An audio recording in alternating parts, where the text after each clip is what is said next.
Hey, what's going on, guys? My name is Brandon. Welcome to Audio Addiction, where you can find latest album reviews. You can find our band reviews, and you can find live coverage of the concerts that we get. I've been posting a ton of stuff recently, a lot of live sets, a lot of interviews. So if you've been catching up with the channel, you know I've been pretty busy and active with that. I'm also trying to catch up on a lot of the album reviews that I've been doing, but I definitely felt like this record, along with Dollskin's newest record, I had to do, just because I feel like these are two really fantastic records that I needed to get out just a tad bit earlier. So definitely be on the lookout for more content on that, as well as more live sets and more interviews as well. But tonight we're going to be talking about Woes' newest record, Awful Truth.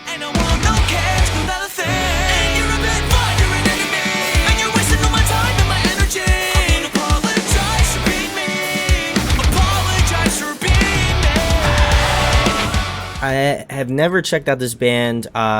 They actually toured with one of my good friends, Lizzie Farrell. Check her out; she's fantastic. But that is how I originally found out about the band, and I listened to the EP a little bit. I thought it was really good, but I really wanted to kind of go into this band a little bit blind, and I was definitely really surprised with a lot of the material that they put out on this first full length that they've done.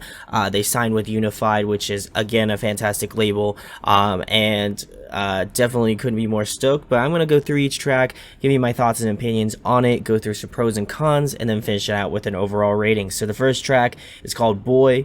There's this really kind of cool electronic intro. There's some different like voice manipulation going on there, and the vocals and just kind of like the overall instrumentation kind of picks up around the 42-second mark. Nothing too special going on here. I think it's a solid opener track. It kind of gives you an idea or a flavor of what the rest of the record is going to be kind of like in essence. I feel like it really doesn't give you a full kind of brushstroke, but definitely a solid song nonetheless. So we're going to move it into track number 2, which is Fake Friends. This one's one of my favorites off the record, and it is just so god dang catchy. I love it. The song really brings a lot of great energy. I thought the intro track kind of sets up this track in a really nice way, and like I said, I thought they definitely brought the energy in this one. The fact that they have two vocalists is really awesome, and just the way that they switch off remind me a lot of, you know, really great duo pairs. One that I could just think of off the top of my head, 4 Years Strong, definitely brings that sort of energy, and I feel like this is very much in the same sort of vein as that. The guitar work is really good, and I was definitely taken back by a lot of the sort of riffs, the guitar writing. I thought it was really awesome. Just a perfect song for one of those kind of late night summer drives when you're really feeling it.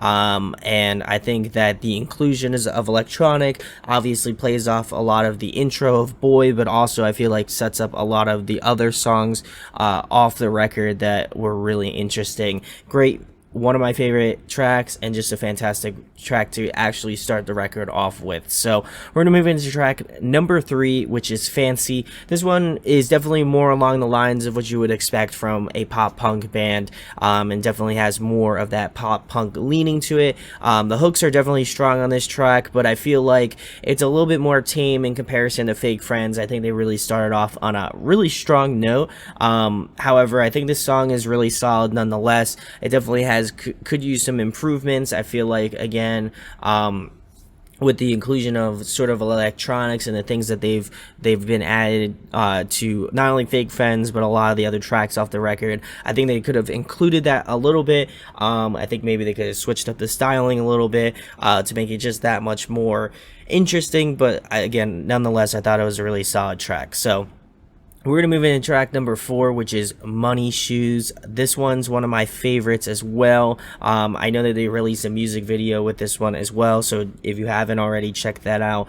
But this one, again, keeping up with the sort of banger tracks off this record, it kind of infuses a little bit of rock, electronic. There's some pop punk-ish moments, some more, I would say more along the lines of alternative going into this track, and this one just grooves. Another really kind of, electronically based track, but also just kind of, keeping in that sort of vein of like, rock and stuff like that. I feel like one band that kind of does it very well is Don Broco, and I feel like the vibes and kind of the styling of the song really mimic what they do in a really unique way, and I definitely feel like this one is a solid track. One of my favorite parts of the song is the drumming. I feel like their drummer really sits in the pocket well. He's got some really great grooves. He's got some really cool fills throughout the entire track, and I think it makes it unique as me for the many times that I listen to these records. It really pulls out a lot of the cool moments that would make again the sort of like either the guitar patterns interesting, the bass riffs interesting. It really kind of accentuates that, and even sometimes the vocals as well. I think it really works in their favor. So we're gonna move into track number 5, the title track, Awful Truth. This one's one of my favorites as well. It has that really good like pop punk high energy sort of vibe to it, and I just love the harmonies on this track. As you know, if you're familiar with the channel, you know how much I love harmonies, and just when they're incorporated especially well, I think that they really can make a track that much more on a next level vibe. But this one again really knocks it out of the park. The song definitely features more of the vocals primarily. I think this one definitely is a stronger vocal track than anything else, but really again solid work, vocal riffs, and just kind of like the overall hooks throughout the entire song were really solid. It definitely feels more melodic, and I like that they did something different vocally. They really kind of stepped out of their comfort zone, and I think they really made it unique in this track. So we're moving to track number 6, which is Suburbs. This one's another solid track. The chorus is super good. One of my favorite choruses off the record for sure, and I like that they kind of counterbalance that with a little bit more along the lines of sort of softer vocals against the sort of more like punchier, more aggressive choruses. I think that's really awesome. The song is super catchy, and it really kind of has that nice ebb and flow moments. I felt like this one, much like in Fancy, was just a little bit outside of what I feel like would make this song really great.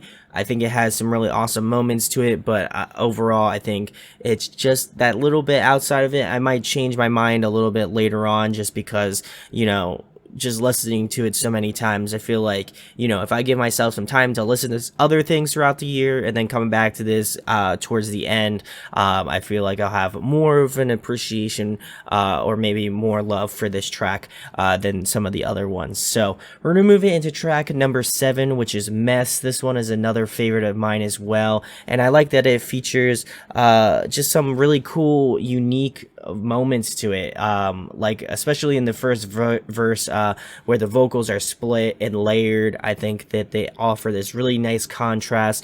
I think both of their vocalists have unique qualities to their voice, so it's not like one is indistinguishable from another. They really make it unique, and the vibes are awesome. The chorus is catchy as per usual. I think they've been really killing it on a lot of the choruses off this record. Again, harmonized vocals in the chorus adds this just awesome fullness to the track, and I think it really pulls up a lot of the really great moments in this song as well.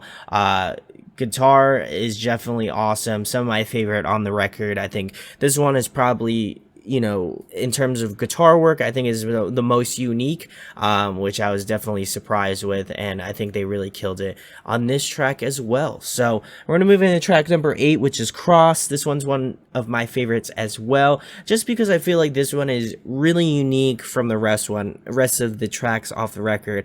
I think Money Shoe was very close in proximation to this track, but in its own right, I think it's very different. It has this sort of emo trap sort of vibe to it. Definitely kind of on the same lines as what Belmont did with Shinigami on their last record, which was awesome. It really kind of infuses a lot of their musical qualities, especially more so on the electronic side of things. And it's a nice change of pace. I felt like a lot of the tracks offered some unique vibes, but I felt like this one was just kind of out of the kind of realm that I was expecting for them to do. Vocally, I think it's very unique. I think there's this cool kind of like echoing of the vocals, especially just the way that they utilize the dual vocals in this track was really awesome.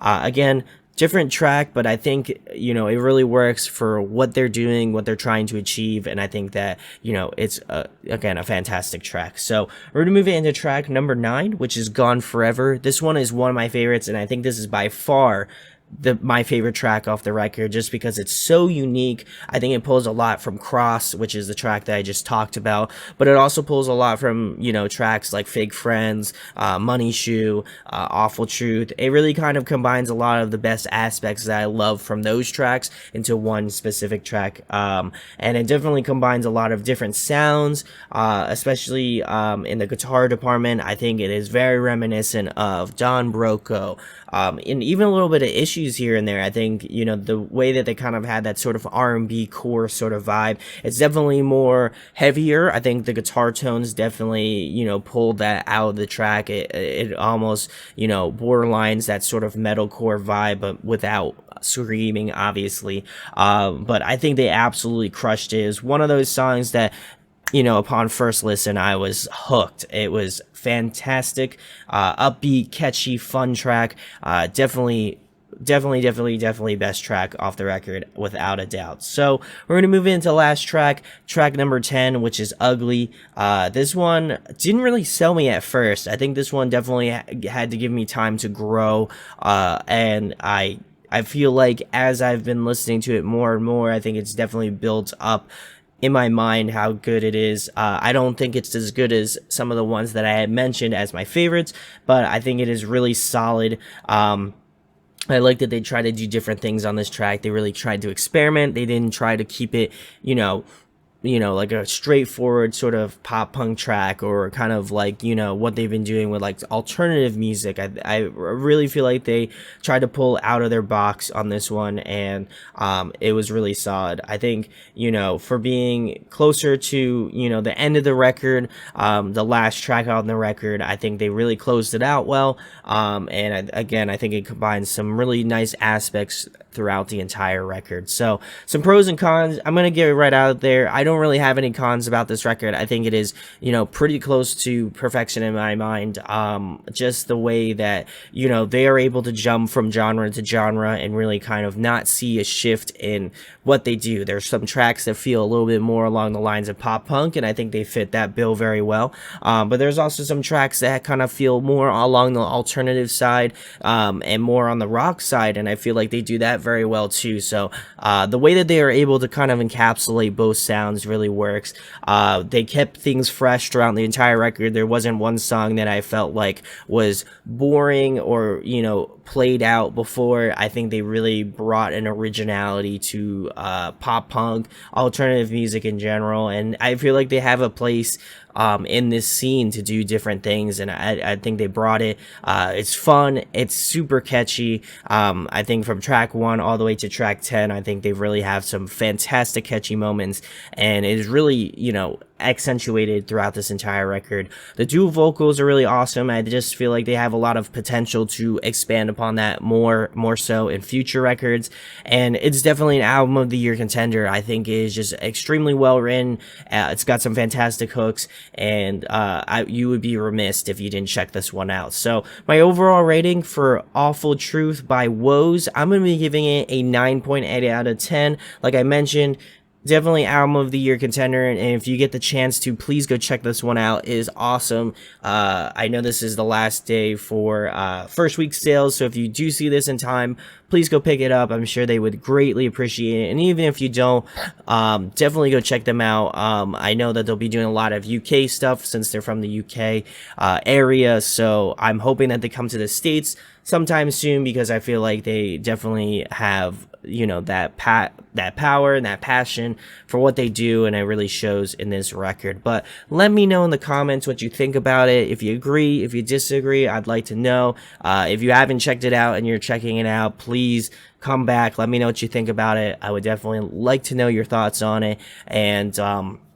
If you enjoyed this review, share it, like it, subscribe. It goes a long way. Like I said, plenty of content to come. I'm posting another album review of Dollskin, which is coming up right after this one. So check that one out if you are interested. Also be posting an interview with Idle Wave tonight, which is definitely cool too. So check him out as well. And just tons of content coming in the next couple weeks. So definitely keep your eyes peeled. But like I said, my name is Brandon. We hope you got your fix, and we'll be talking with you soon. Hey guys, hope you enjoyed the video. Thanks for watching. Of course, if you enjoy what we do, make sure to go check out the other series we do. We do album reviews, we do band interviews, and we do live videos, so definitely go check that out. Hit that subscribe button. It really helps out our channel, helps us grow. Make sure to hit that like button as well.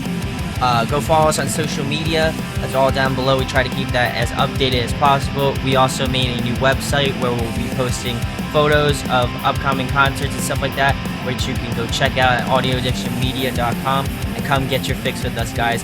Talk to you later. Deuces.